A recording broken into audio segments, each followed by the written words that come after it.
Hey everybody! Well, the day has finally come. We finally have our heat pump heater for the swimming pool. And now we're gonna get to work starting to install it. We're Dooglass and Esperanza, and we decided to leave our lives in the US, sell almost everything we own, and move to Baja California Sur, where we decided to start a resort in the magical town of Laredo, Mexico. Please come with us to follow our journey and live before you die.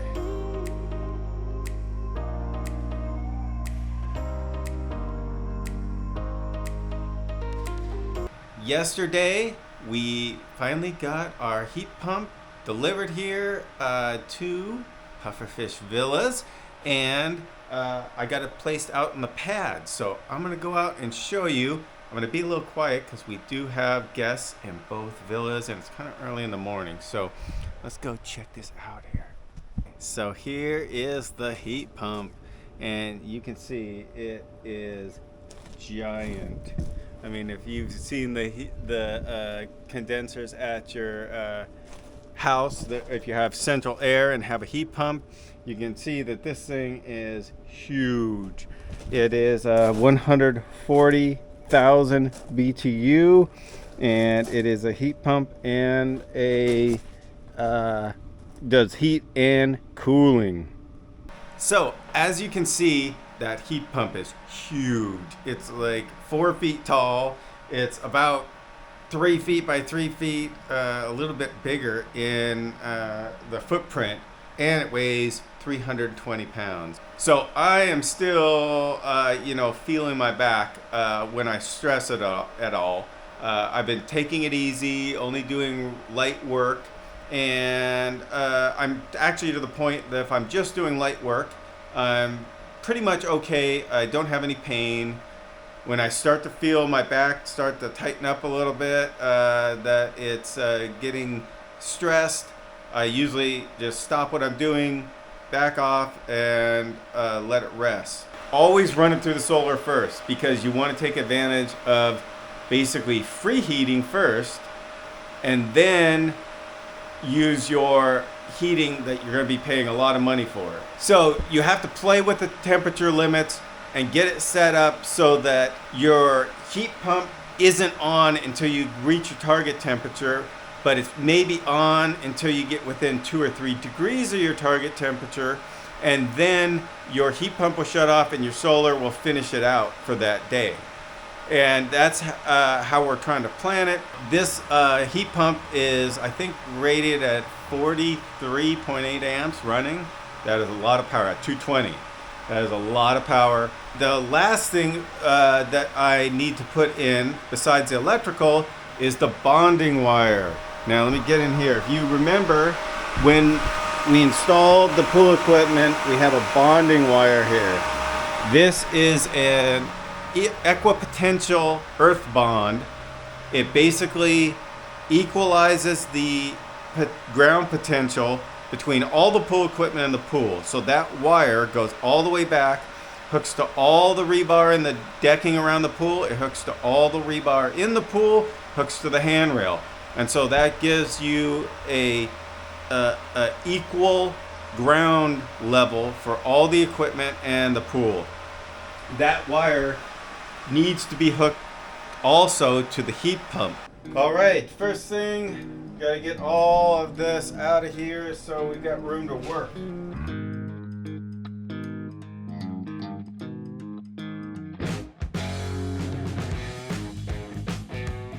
Okay, this is one thing that I did wrong in here that I didn't think about at the time, but has been a huge problem, and that's I told them what height to set this panel, and I didn't set it high enough. I didn't actually know what type of cover they had on here.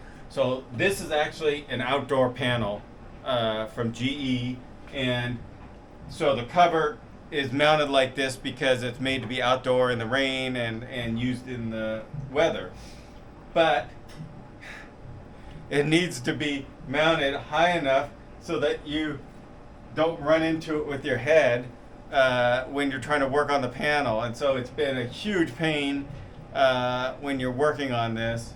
I just have to be careful I don't knock myself out. First thing we can do is, now that we have the panel open, our breaker's gonna go right here, and I need to knock out a knockout that's 3/4 inch.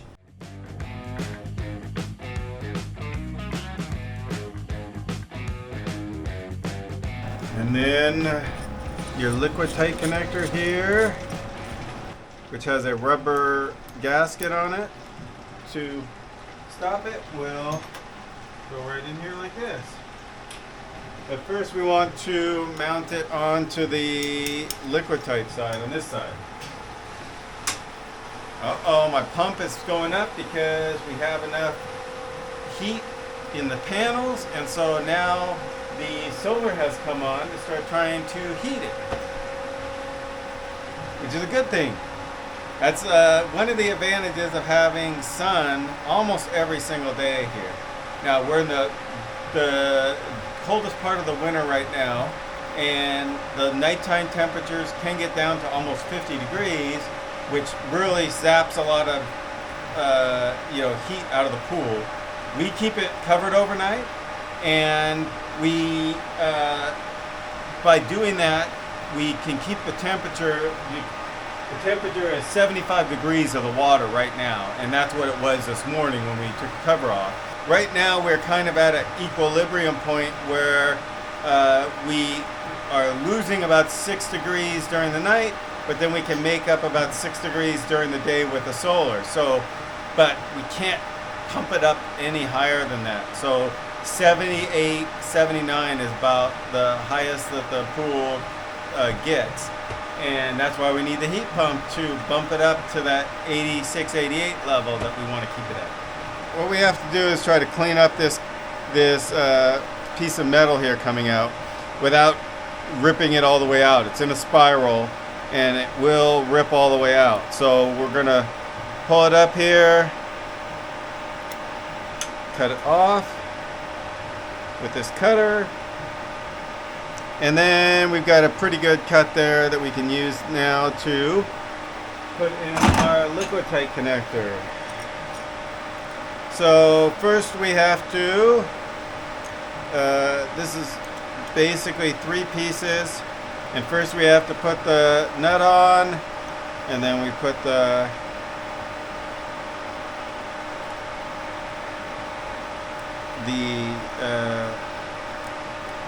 gasket compression piece on. Then this insert goes into the inside here. We will tighten that down tight. Okay, and then this piece goes on, sits onto this compression fitting, and you tighten this down.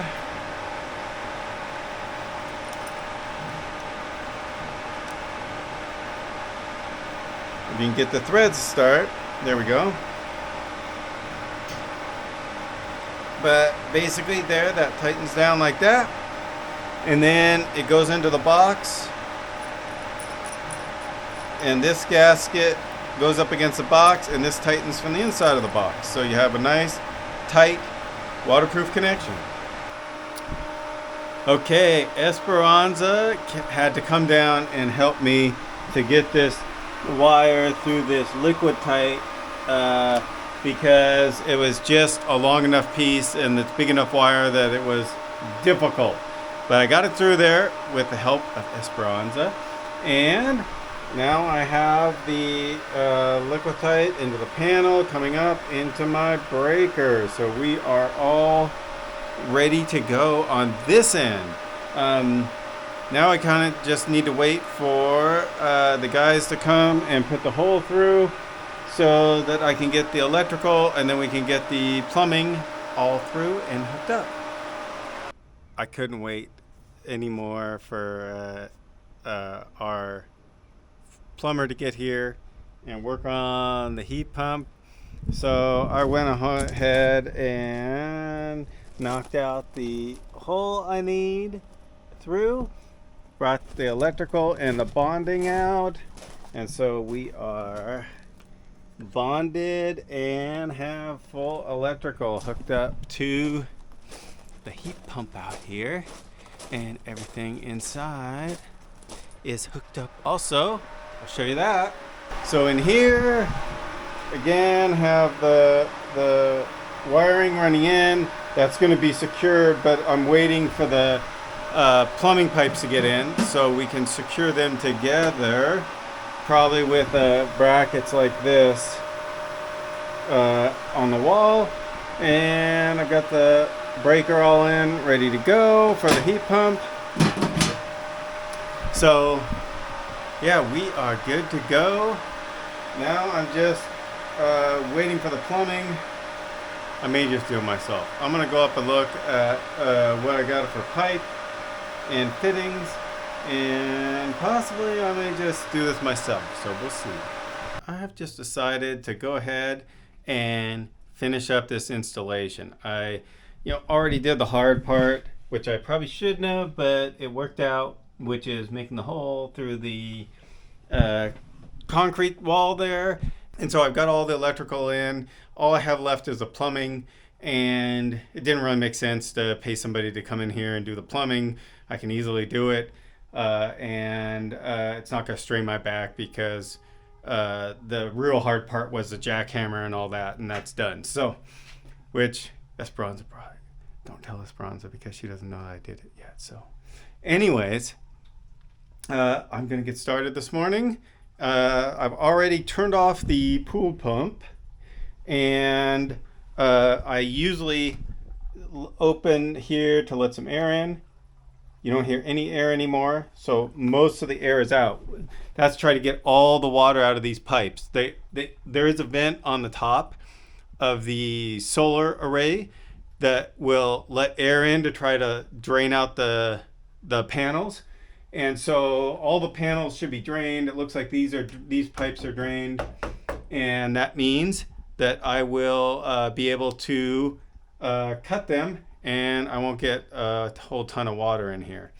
And so one thing I need to do, one thing that's really important, is you turn off the pool pump breaker. And the reason being is this is an automatic pool pump on a timer, and even though you turn it off, I do not trust it. And if I've got all the plumbing taken apart and that thing starts up, it could be really bad. So we don't want it to start up when we don't want it. Best way, just turn off the breaker before you start, and then get this head smacker closed. So now I'm going to come in here. I'm basically going to cut these pipes out of section, move this valve up so that gives me room on the return, because I need to come out here from the return to the heat pump and then come back into this return, and I need to have a bypass in between. So I need to get enough room for 3 fittings in here. So I'm going to move this whole thing up, and that will give me room for the fittings here so I can bring out the pipes to go to the heat pump and back. Now the moment of truth. I do have this saw plugged into a GFCI outlet, so if water does squirt out all over here, I'm not gonna get shocked. Worst case scenario would just blow the GFCI. And we'll cut down here at the lowest spot, here and here. Now, one other thing I need to do is make sure I don't cut any wires or anything else here. So the first cut I'm going to make, and this does sound like it's got some water in it still. So we're probably going to have water come out, but let's get this thing cut here.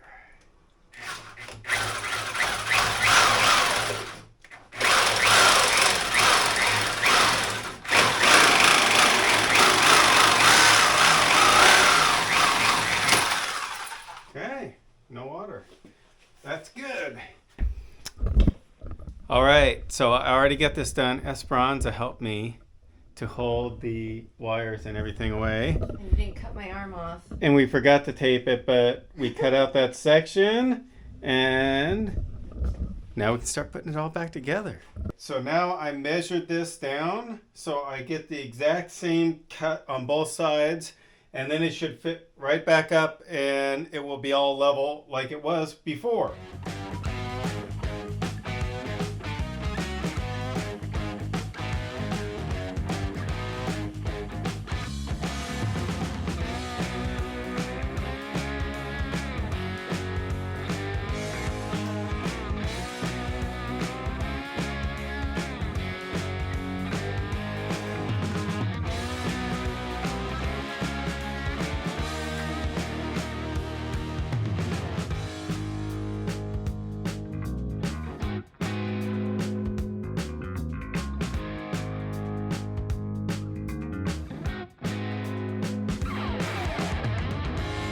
All right, the moment of truth. We are going to start up the system. I have everything plumbed in. So we have the water coming from the solar here, and then it goes out to the heat pump. It comes back from the heat pump and goes into here. So this is a bypass. If you were not going to use you didn't want water going through the heat pump, you can turn this open and the water will go straight through here, and then you close this so water can't go down into the heat pump. All right, let's turn on the pump and see what happens.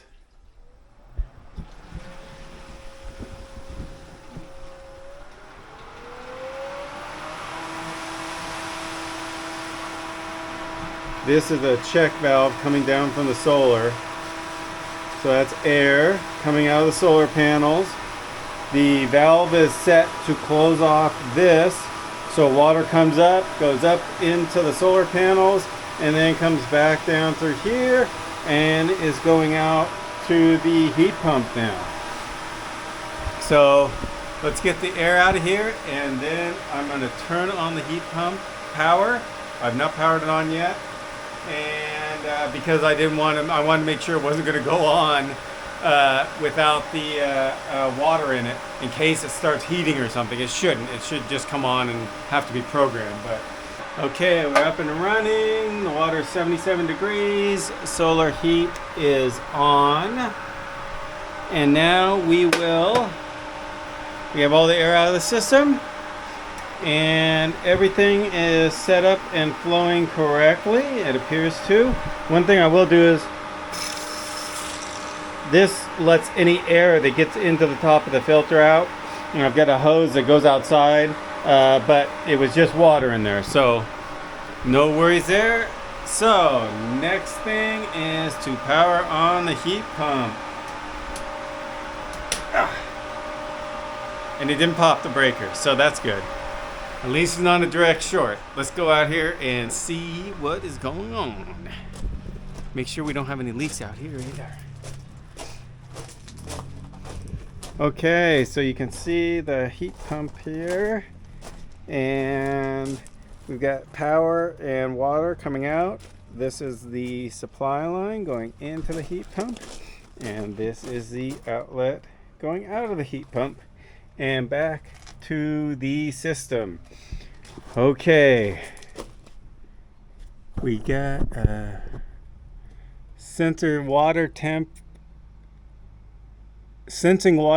remaining 13 seconds. So I'm gonna have to look at the manual, but at least the LCD panel's working, so we'll see what's going on here. All right, I went through all the menus, got it all programmed, and turned it on. Now, one thing that we've been concerned about is how loud this is going to be. This is a big heat pump here, so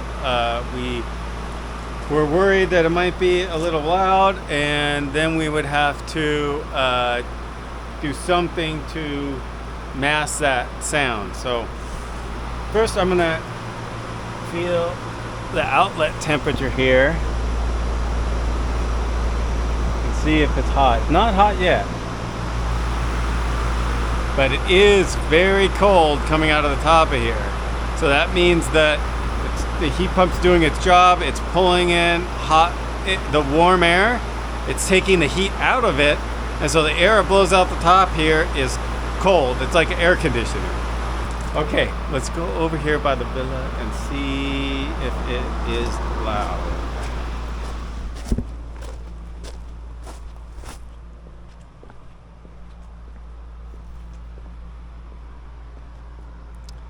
It is a little loud over here. I don't know if you can hear that, but it's sitting right over there running. Okay, well, we're gonna figure out the loudness of the heat pump, but other than that, very happy with it, and I'm excited that it's working as far as I can tell. And yes, the temperature is heating up in the pipe, the outlet pipe, so that is good, because the inlet pipe, yes. We'll let this run a little bit and make sure everything is working well.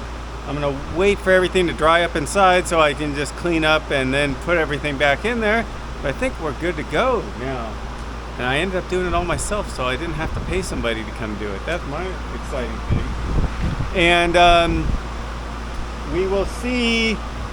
The only thing I'm worried about is this noise. And we had talked about that we might have to build a block wall right here. Possibly this whole distance here up to the top, to try to mask that noise. I hope not, because that's going to be a lot more money. But we might have to. We'll have to see. All right. Well, thank you guys for watching this video. If you stuck through it to the end, you got to see the heat pump up and running. Also, you know, my back doesn't really hurt. I mean, I'm a little sore all around, but I think a lot of that's just because I've been babying it so much that I'm a little sore from that. But no, not too bad at all. Putting this heat pump in, so my back's doing good. So that tells me I might be able to get started on the hidden bungalow here in another week or two. So we'll see how that goes. All right. Thanks again, everybody, for watching. Subscribe if you haven't subscribed and you're new. Always give us a thumbs up. It helps out with the algorithm, and that helps us so we can make more videos. And never forget to live before you die.